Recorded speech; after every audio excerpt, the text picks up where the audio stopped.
కొంతమంది కార్యకర్తలకు ఇబ్బంది, ఏదో ఇబ్బంది ఏం పడరండి.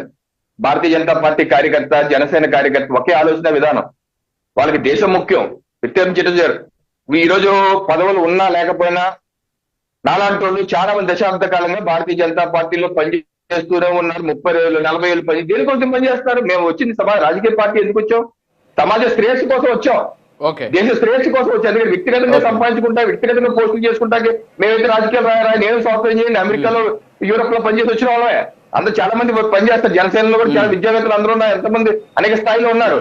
అందరూ ఏదో సమాజం కోసం కొంత సమయం పవన్ కళ్యాణ్ గారు, ప్రధానమంత్రి నరేంద్ర మోడీ గారు, అటల్ బిహారీ వాజ్పేయి గారు, శ్యామ్ ప్రసాద్ ముఖర్జీ, దీన్ దయాళ్ ఉపాధ్యాయులు ఈ రకంగా వాళ్ళు ఏ రకంగా సమాజం కోసం వాళ్ళ యొక్క వ్యక్తిగత సమయం తీసి పనిచేయడానికి వచ్చారో మేమందరం అలాగే పనిచేయడానికి వచ్చాం.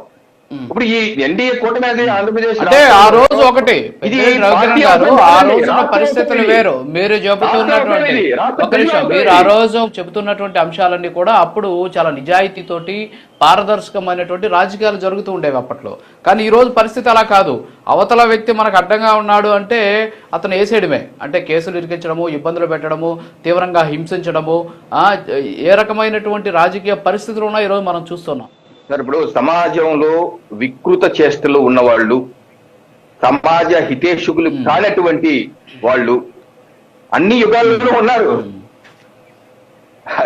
అన్ని ద్వాపరయుగంలో, త్రేతాయుగంలో ఉన్నారు. రాక్షసులు ఉన్నారు, రావణాసుడు ఉన్నాడు, యజ్ఞాలు చేసే వశిష్ఠ మహర్షులు లాంటివి ఉన్నారు. వాళ్ళందరినీ డిస్టర్బ్ చేసే రాక్షసులు ఉన్నారు.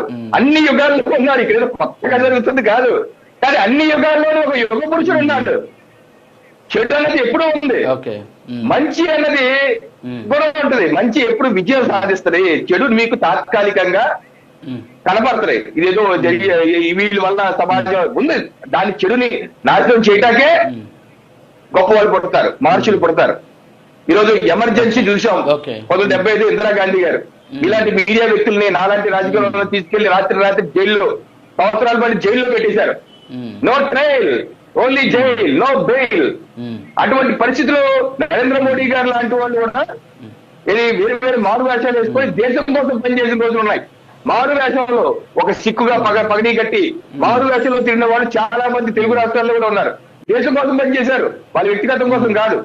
సో అలాంటి పరిస్థితులు దేశంలో ఎప్పుడు ఉన్నాయి, ఇప్పుడు ఉంటాయి, భవిష్యత్తులో ఉంటాయి. కానీ ఆయన చూసి భయపడిపోకుండా నిలబడిన వ్యక్తులు కొందరే ఉంటారు. నరేంద్ర మోడీ గారు లాంటి వాడు, అయితే పవన్ కళ్యాణ్ గారు లాంటి వాడు, ఇటువంటి వ్యక్తులు ఉంటారు దేశంలో అన్ని చోట్ల ఉంటారు.